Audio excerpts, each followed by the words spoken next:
kejanggalan, keganjilan, kefatalan konsep rububiyah, uluhiyah, asma sifat. Biar tahu Wahabi macam mana, saya bisa buktikan bahwa istiqro'nya gagal paham. Saya tantang Wahabi di dunia ini. Penelitian Ibnu Taimiyah tentang rumusan tauhid ini gagal total.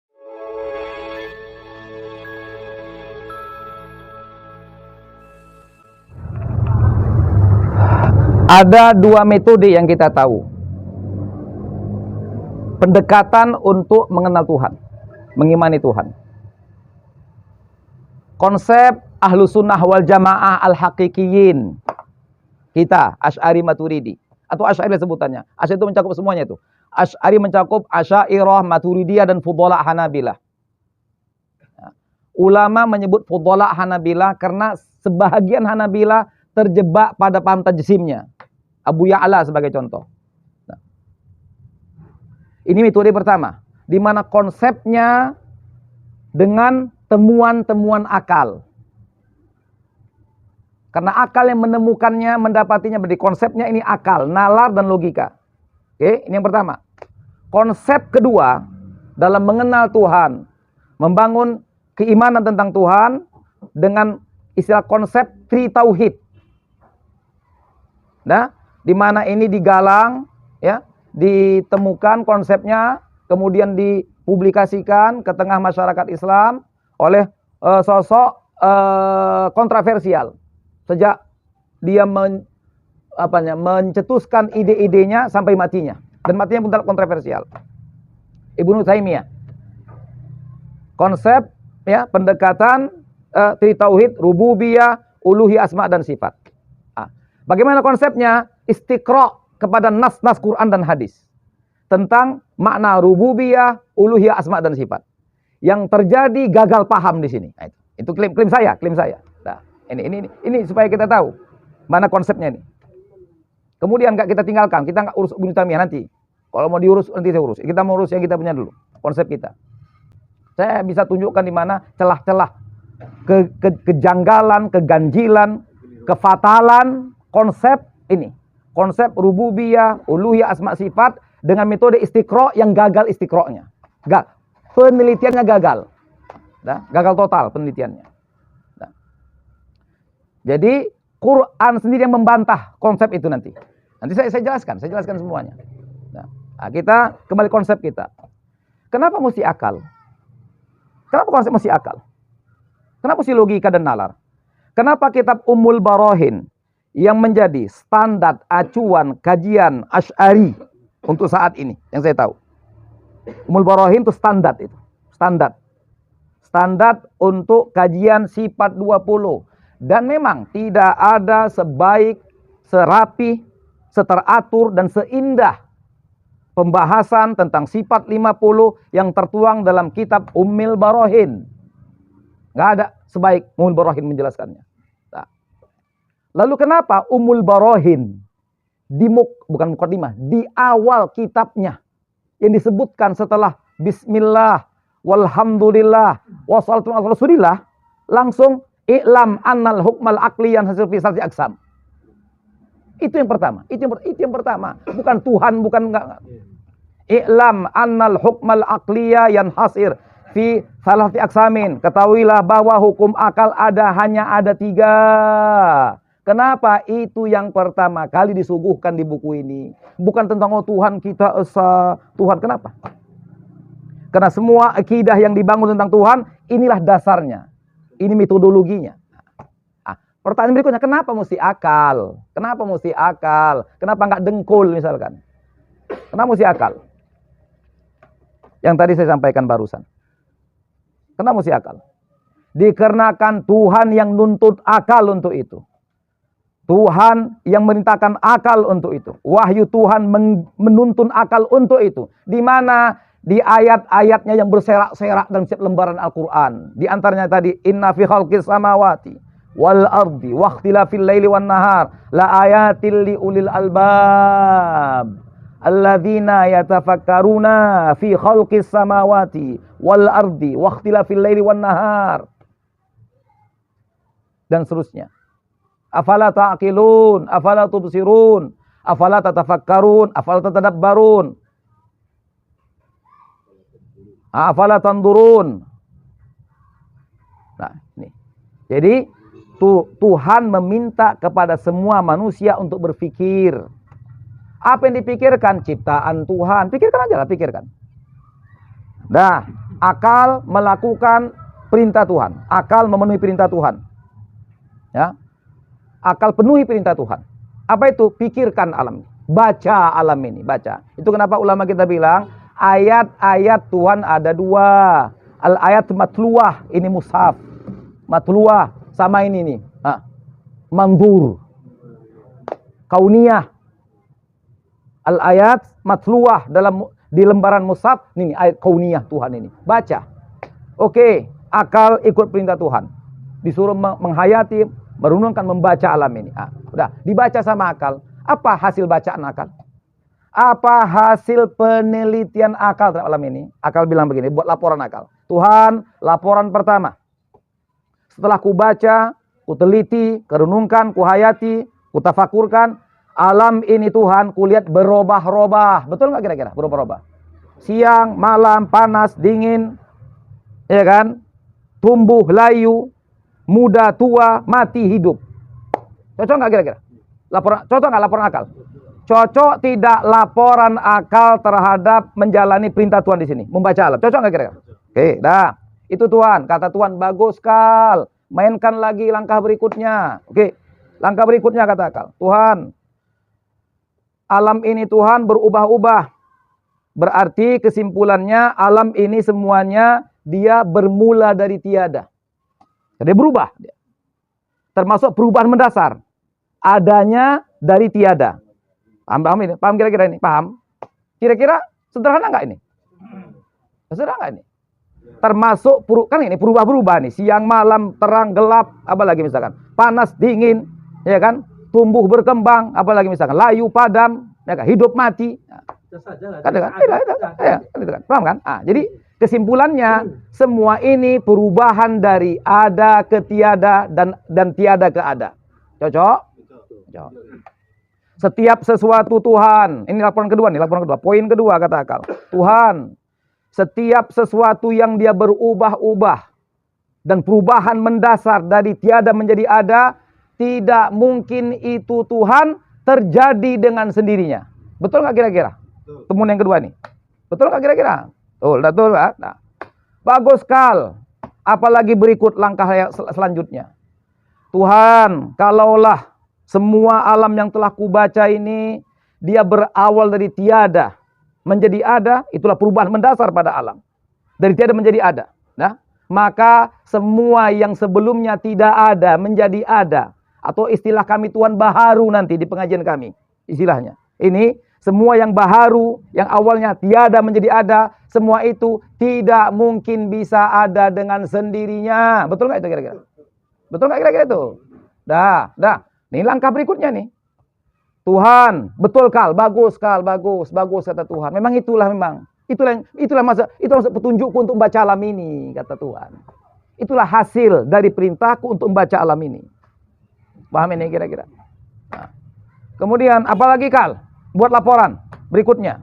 Tuhan, sesuatu yang baharu, yang tidak mungkin dia ada dengan sendirinya, pastilah ada yang menjadikannya. Sumber dari semua ada ini. Sesuatu yang menjadi sumber dari semua yang ada ini, yang tak mungkin seperti ini. Nah itu dia. Itu namanya sumbernya. Gak mungkin sumber yang ada seperti ini, baharu namanya. Yang ada sebelumnya gak ada. Udah? Yang tidak bisa ada dengan sini. Pasti ada sumbernya. Pasti ada sumbernya ini. Wajibul wujud. Gak mungkin seperti alam ini juga, kata akal. Mantap kal. Selesai perjalanan panjangmu dalam membaca alam ini. Paham ini kira-kira? Paham ini? Dah. Selanjutnya, jadi Tuhan, begini kesimpulan akhir sementara dari ini. Bahwa alam yang kudapati sifatnya baharu, berubah-ubah, itu tanda baharunya. Sebelumnya ada sebelumnya tiada kemudian ada, berarti tidak mungkin ada dengan sendirinya. Pasti ada yang menjadikannya. Berarti apa? Ada pencipta alam ini. Jadi alam ini bukti adanya sang penciptanya. Engkaulah dia sang penciptanya. Berarti alam ini membuktikan adanya Tuhan. Kira-kira betul nggak ini? Betul nggak? Oke, dah selesai. Journey akal dalam menemukan Tuhannya. Sudah didapatinya Tuhannya. Lalu Tuhan bilang, Kal, kira-kiralah aku ada nih sejak kapan? Akal bilang lagi, kulanjutkan lagi Tuhan. Perjalananku berikutnya dalam mengenal lebih dalam tentang dirimu Tuhan. Tuhan, tentulah engkau yang maha ada. Alam ini bukti adanya dirimu. Engkau tidak mungkin ada awal dan permulaannya. Akal, nalar, logika padaku memastikan bahwa engkau kidam tanpa awal dan permulaan. Bagus Kal. Kenapa bisa kayak gitu putusannya? Iya Tuhan. Sebab andai kata jika engkau sebagai pencipta alam ini tidak kidam, artinya kau juga baharu, kau ada sebelumnya nggak ada, maka kalau begitu ada Tuhan lain yang menjadi sumber dari keberadaanmu Tuhan. Nah itu kan? Nah itu kan? Cocok kira-kira? Cocok kan? Oke. Jadi yang mana yang betul Kal? Yang betul yang pertama Tuhan, engkau kidam Tuhan. Kenapa rupanya kalau yang kedua? Yang kedua gagal paham kita Tuhan. Kalau andai kata yang kedua nanti akan terjadi kemustahilan dalam cerita kita ini, kata akal. Bagaimana tuh Kal, kata Tuhan? Begini Tuhan, andai kata engkau pun baharu juga, bukan kidam, kan itu kan berarti kan? Andai kata kau tidak kidam, berarti baharu juga seperti alam ini, berarti ada Tuhan sebelumnya menjadikanmu juga. Dan Tuhan itu juga bergantung juga Tuhan sebelumnya lagi. Cuma dua kemungkinan Tuhan dari semua ini. Apa itu? Berbatas jumlah Tuhannya atau tak berbatas. Kalau tak berbatas Tuhan namanya tasalsul. Yang menurut logika, nalar, akal sehat mustahil. Rangkaian mata rantai yang gak putus-putus ke belakang dari semua yang ada ini. Mustahil. Kenapa? Karena hakikatnya semua bergantung kepada yang jaizul wujud, bukan wajibul wujud. Hakikatnya. Tentu mustahil. Kalau andai kata berbatas Tuhan namanya daur. Kenapa? Yang dijadikan pada akhirnya jadi yang menjadikan juga. Dua-duanya mustahil dalam pertimbangan akalku Tuhan. Kata Tuhan, mantap Kal. Luar biasa. Journey-mu dalam menemukan diriku. Oke. Jadi macam mana? Tuhan, aku baca alam ini. Ku dapati bukti kebenaran engkau ada dan engkau kidam. Lihat. Akal mendapati dua sifat Tuhan sudah. Ya kan? Betul nggak ini kira-kira perjalanannya? Langgeng apa jalan ini? Langgeng.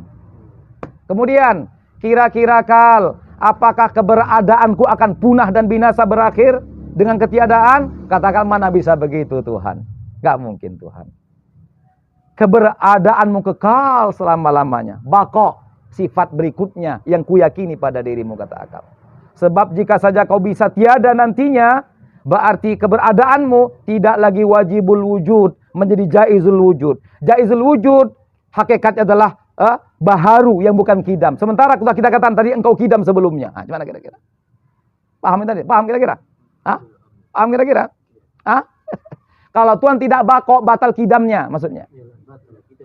Kalau Tuhan tidak bako, kidamnya batal. Kenapa? Kalau Tuhan tidak bako, berarti dia berubah. Wajibul wujud menjadi jaizul.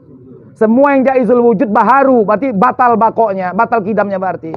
Sementara sudah kita pastikan dia kidam sebelumnya. Lihat ini. Oke Kal, cantik Kal. Nah, 3 kata akal. Tuhan, 3 ku dapati sifat dirimu. Oke, lanjutkan perjalananmu Kal. Baca alam ini lagi, ku baca Tuhan, ku lihat Tuhan. Kira-kira Kal, apa ada yang sama dengan aku tuh? Yang kau lihat itu, ada nggak sama kira sama? Apa kata Kal? Mustahil Tuhan. Mana mungkin ada sepertimu Tuhan. Kalau andai kata ada yang sepertimu, berarti engkau bisa jadi baharu, baharu bisa jadi seperti dirimu selaku Tuhan. Kenapa? Ada kebersamaan. Kalau begitu bagaimana? Kuputuskan Tuhan dengan pertimbangan akalku bahwasanya engkau bersifat mukhalafah lil hawadis. Kira-kira ini perjalanan tahapan-tahapan yang normal, wajar, ya kan, dalam menemukan Tuhan, ya kan? Ya kan? Betul kan? Apa mungkin Tuhan mukhalaf lil hawadis? Kira-kira. Apa mungkin Tuhan mumatsalah lil hawadis? Mungkin kira-kira. Mungkin. Mungkin mumatsalah Tuhan dengan lil hawadis. Mustahil. Kalau Tuhan bisa sama dengan makhluknya, artinya apa? Tuhan bisa mengalami yang dialami makhluk dan makhluk bisa mengalami yang dialami Tuhan. Berarti apa? Bisa berubah unsurnya masing-masing. Mungkin kira-kira. Dengan logika. Berarti macam mana? Akal menetapkan, memutuskan bahwa Tuhan mukhalafah lil hawadis. Dah, 4. Kita lanjutkan lagi. Atau udah kita anggap selesai ini, udah paham semuanya. Lihat bagaimana paham. Nah, kemudian bagaimana lagi Kal? Oh Tuhan, begini Tuhan. Untuk menegaskan kembali apa sebenarnya dirimu Tuhan.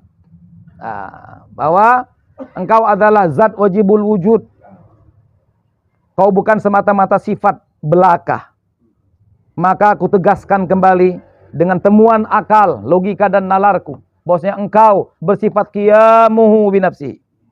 Di mana makna qiyam binafsi adalah apa makna qiyam binafsi? Apa? Berdiri sendiri. Apa maknanya? Hah? Adamul iftiqar ilal mahal wal mukhassis. Itu hakikatnya. Penjelasan ulama tentang sifat qiyam binafsi. Tuhan tidak butuh kepada mahal dan mukhassisnya. Tuhan tidak butuh kepada wadah dirinya. Dan Tuhan tidak butuh kepada yang menentukan dirinya. Kenapa? Karena tadi dia wajibul wujud, qidam, baqa, mukhalaf. Mana mungkin dia tidak qiyam binafsi? Ya kan? Yang alam ini datang darinya, menunjukkan ada kudrat irad pada dirinya, sifat ma'ani. Dan sifat ma'ani itu pasti ada pada zat. Dia mungkin hanya pada sifat. Itu yang tegasan qiyam binafsihi. Maksudnya qiyam binafsihi maknanya adalah bahwa Allah itu wajibul wujud, zat wajibul, itu maknanya. Qiyam binafsihi menegaskan tentang bahwa Tuhan itu zat, bukan semata-mata sifat. Itu makna qiyam binafsi. Berdiri sendiri. Tuhan tidak berdiri pada yang lain. Sebab yang berdiri pada yang lain itu adalah sifat. Segala sesuatunya itu cuma 2 unsurnya. Ketentuannya. Mau kodim seperti mau baharu seperti kita, cuma 2. Zatnya dan sifatnya. Nah, itu dia. Tuhan juga begitu. Kita juga begitu. Zat dan sifat. Cuma untuk supaya kita paham dengan baik dan membedakan istilah ini, dibedakan ulama istilahnya. Untuk Tuhan disebut zat dan sifat. Untuk kita selain Tuhan disebutkan dengan jirim dan arad. Jirim itu bendanya, zatnya. Arad itu sifat-sifatnya. Nah, apa definisi jirim dan arad atau zat dan sifat? Zat adalah sesuatu yang berdiri sendiri. Itu zat namanya. Sifat, sesuatu yang berdiri pada yang lain.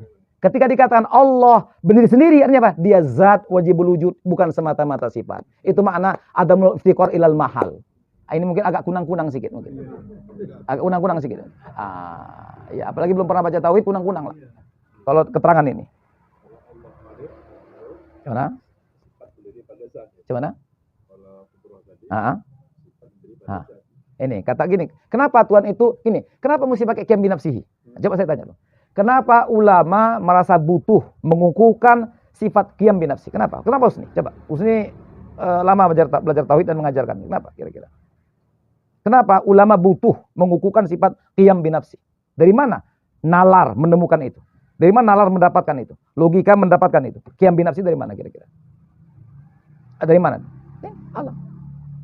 Adanya alam ini menunjukkan adanya sifat kudrat.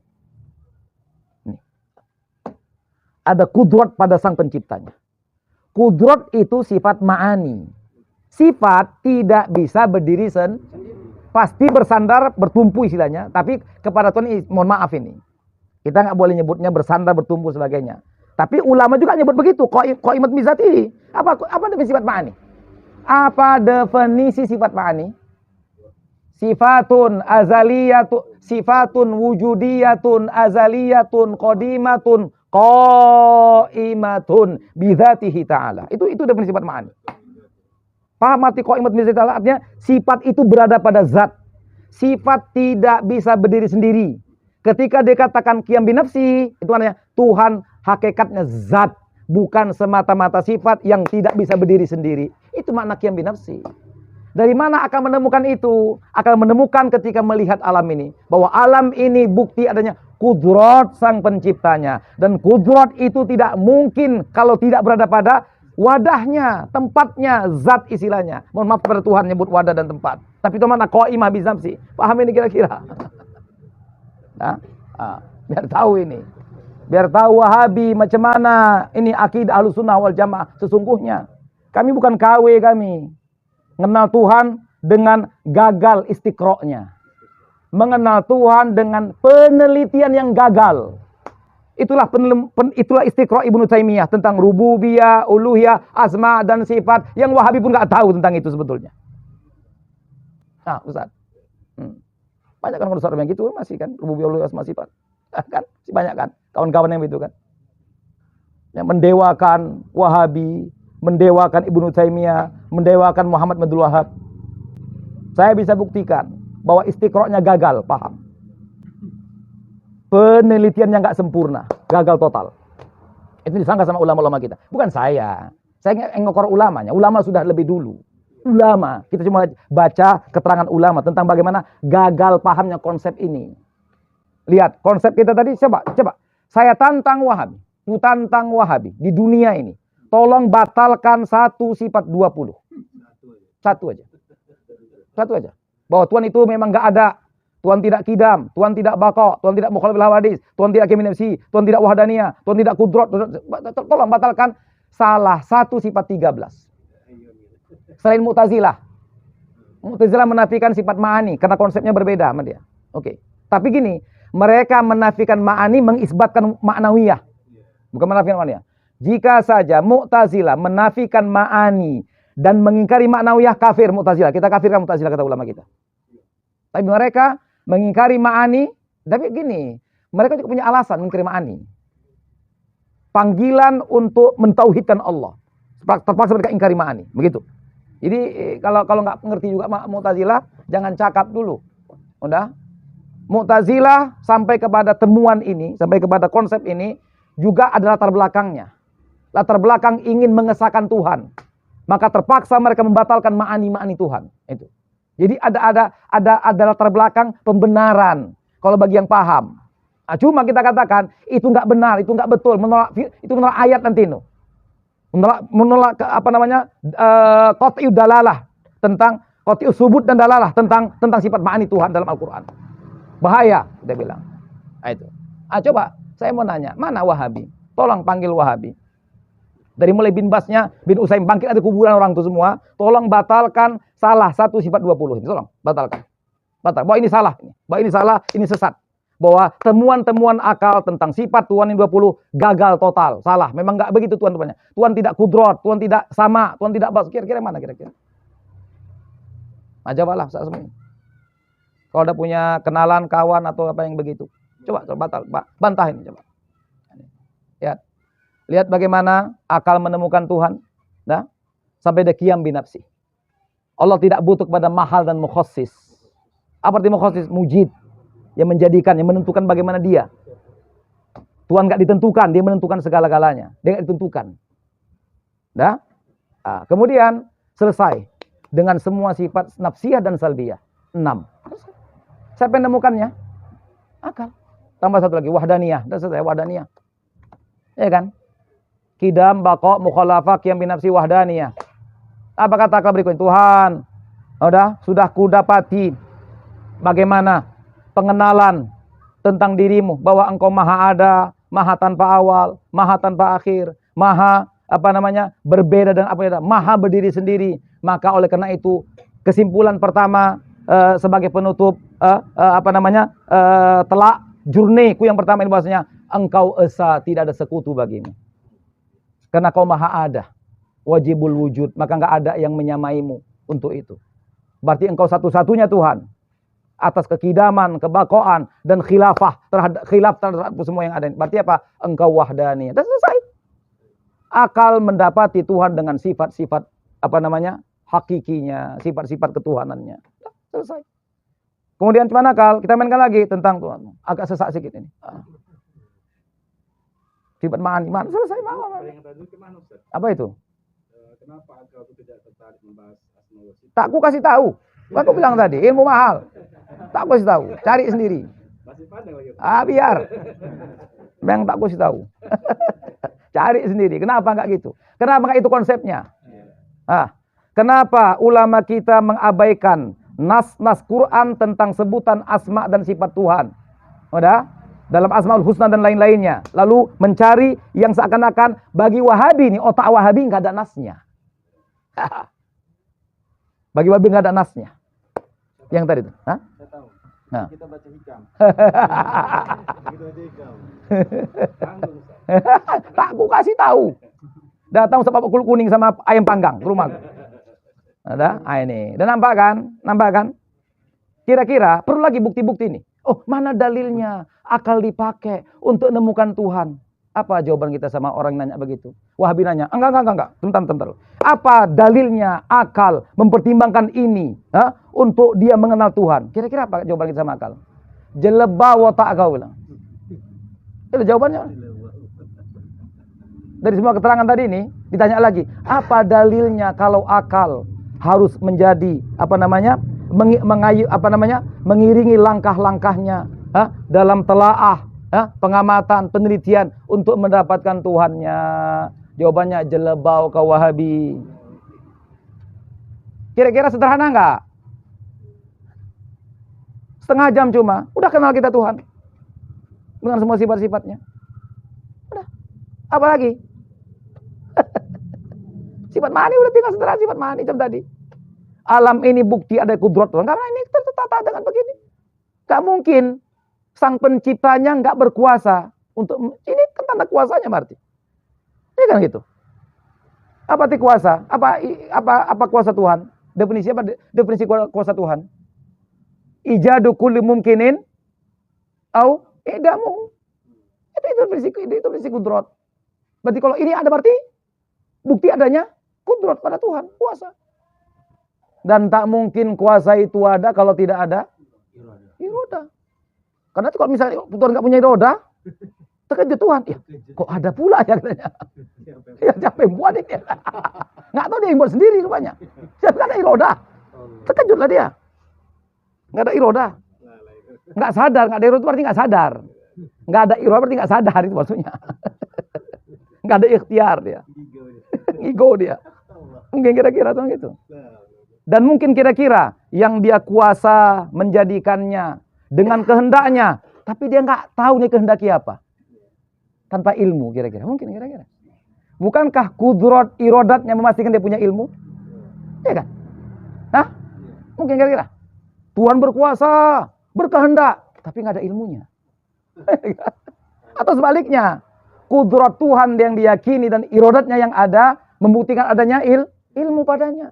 Karena nggak mungkin kalau orang nggak mungkin dia menghendaki dia nggak tahu. Paham? Kalau kita aja lah. Mungkin kita menghendaki kita nggak tahu. Aku mau apa? Inilah nggak tahu aku. Kira-kira bisa kita. Aku mau apa kata orang? Aku nggak tahu mau apa. Bisa kira-kira gitu. Jelebau, pedau. Pedau. Itu pedau. Yang tadi jelebau ini pedau. Itu pedau. Nah.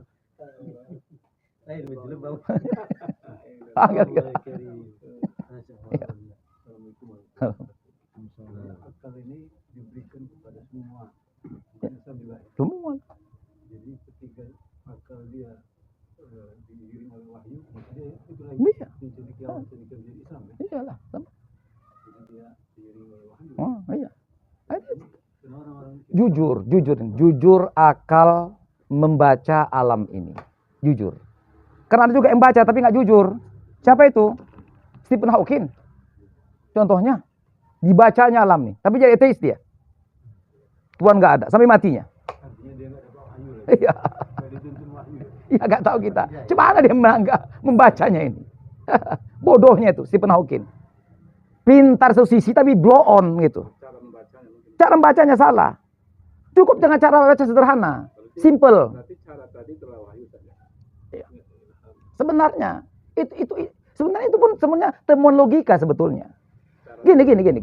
Sesuatu yang tidak ada, tidak mungkin ada dengan sendirinya. Stephen Hawking masih menelaahnya lagi sampai mati. Dia nggak yakin bahwasanya ini memang ada sumbernya. Paham ini kira-kira? Dan orang seperti ateis lah misalkan. Ateis macam mana membaca alam ini? Macam mana membaca alam ini? Apa kata ateis? Alam ini ada dengan sendirinya, kata ateis. Bagaimana bisa begitu? Tapi semuanya ini nggak ada awalnya. Apa kata bantahan tokoh-tokoh kita, Muslim cendekiawan kita di Barat? Mungkinkah nothing create everything?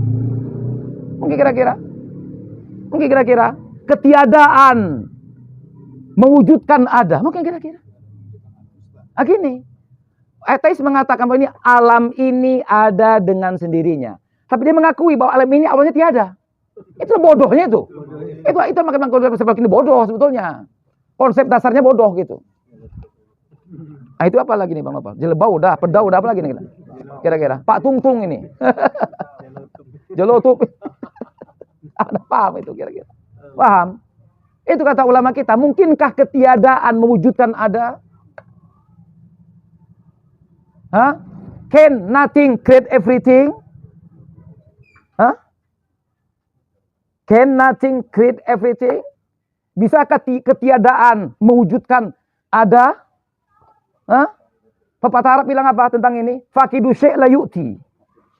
Faqidu syai'i la yu'ti. Yang tak punya nggak bisa memberi. Nah, kira-kira konsep akal nggak nih kira-kira? Itu pun akal nih kan? Paham kira-kira? Sederhana aja, sederhanakan. Dan karena akal ini Allah berikan kepada kita, makanya kita bertanggung jawab dunia dan akhirat. Paham ini? Tapi Allah Maha Pengasih dan Penyayang. Untuk mengenal dirinya dan mengamininya tidak hanya akal sandarnya, bukan akal sandarnya, wahyu sandarnya. Itu dia beda. Paham ini? Akal dapat menemukan Tuhan, tapi kewajiban mengimaninya bukan akal dasarnya tapi wahyu. Itulah Asy'ari dan Fudhala Maturidi. Nah, tentang ini ada 3 lagi pendapat ulama-ulama kita. Beda Mu'tazilah, beda Asy'ari, beda lagi sebagian Maturidi tentang ini. Paham ini? Di mana wahyu menjadi topangan kewajiban beriman. Paham ini? Jadi akal bisa menemukan Tuhan, tapi akal tidak menjadi kewajiban mengimani Tuhan. Bisa dipahami itu? Itu satu semester lagi tuh Ustaz. Didasari firman Allah Ta'ala, wa ma kunna mu'adzibina hatta nab'atha rasula. Akal bisa mendapati Tuhan, tapi kewajiban mengimani Tuhan bukan akal dasarnya syariat. Makanya kalau syariat nggak turun, nggak sampai, tidak ada kewajiban beragama sama Tuhan, walaupun berakal orangnya. Paham ini? Ini disebut dengan ahlul fatrah. Andai kata, ini kalau gini, ikut pendapat Mu'tazilah, ahlul fatrah diganyang Tuhan di akhirat. Ikut pendapat Mu'tazilah, ahlul fatrah ditanya semua di akhirat sama Tuhan. Tapi akidah Ahlus Sunnah wal Jamaah, Asy'ariyah dan Ba'dul Maturidiyah bahwasanya Ahlul Fatrah yang berakal, yang waras, yang sehat nalarnya tidak menanggung beban apapun untuk beriman kepada Tuhan di akhirat. Andai kata di dunia mereka nyembah patung dan berhala sekalipun. Kenapa? Karena wa ma kunna mu'adzibina hatta nab'atha rasula. Tuh kira-kira ini sampai S3 pun dia enggak ada ini. S3 dia pun enggak ada ini. Maaf nih. Apa itu? Kenapa? Tak, aku kasih tahu sekarang. Cari sendiri. Di mana selipnya, di mana fatalnya, di mana jelebaunya, di mana apa tadi Bang? Pedaunya. Ini. Anti. Ku jelaskan. Di mana jelotupnya? Istiqra'nya gagal. Penelitian Ibnu Taimiyah tentang rumusan tauhid ini gagal total. Quran sendiri membantahnya. Laos ini siapa laos ini? Mau diganyang belah hari ini semua. Ada? Untah nanti. Tak mengaji hikam, tapi nggak apa-apa. Ini lebih hebat dari hikam lagi nih. Ini tauhid ini, iman ini, akidah ini. Ini akidah Islam. Ini akidah kita. Itu maka kita klaim, akidah ini akidah Nabi dan sahabat. Wahai Wahabi sekalian di dunia ini, yang kami jelaskan ini adalah akidah Nabi kami dan sahabat-sahabatnya. Dan tabi'in dan atba'ut tabi'in. Ini. Walaupun istilah ini nggak ada sama mereka. Tapi kandungannya, konsepnya, kandungannya, kontennya, inilah yang diimani sahabat-sahabat Nabi kami. Kira-kira mungkin sahabat nggak mengimani Tuhan itu ada? Mungkin sahabat tidak mengimani kidaman Tuhan. Mungkin sahabat nggak ngimani kebakoan Tuhan. Mungkin sahabat menyamakan Tuhan dengan makhluknya. Nggak mukhalafah gitu. Mungkin Tuhan nggak kudrot, kira-kira. Di keyakinan sahabat, mungkin kira-kira. Ini, kami klaim bahwa inilah imannya sahabat-sahabat Nabi kami.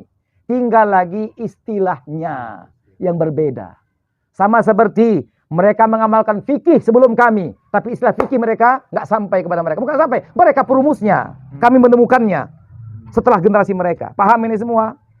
Paham maksudnya ini? Dah, wassalam. Tutup.